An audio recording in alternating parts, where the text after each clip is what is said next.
Today we are performing a pig eye wet lab using the dual-layer 10mm Eclipse amniotic membrane disc from Ophthalmology. We will be demonstrating the application process of the amniotic membrane for ophthalmic uses on the ocular surface. The items suggested when performing this procedure in clinic are the anesthetic drops, a soft cell sponge to dry the ocular surface for better adherence of the membrane. This sponge can also be used to dry the bandage contact lens before application over the membrane. Smooth tip forceps to allow for easy placement of the amniotic membrane, the Eclipse amniotic membrane, and finally the bandage contact lens. First, depending on surgeon preference, a lid speculum can be used to hold the eye open, or the technician can hold it open manually while the procedure is being done. Apply the anesthetic drops after opening the eyelid.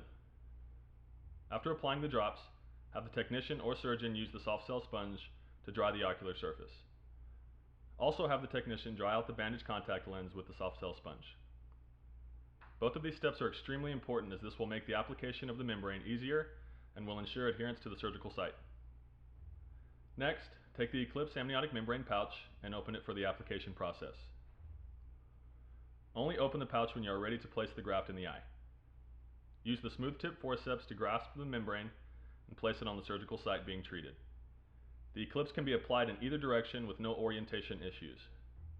After in place, take your soft cell sponge and smooth out any raised edges of the graft. Make sure all edges of the disc are smooth and in place on the ocular surface. Finally, take your preferred bandage contact lens and place it over the amniotic membrane to create a barrier or bandage to keep the membrane from migrating. Using the soft cell sponge, smooth out any bubbles that may be under the surface of the contact lens. The surgeon can then place an antibiotic drop over the eye if preferred.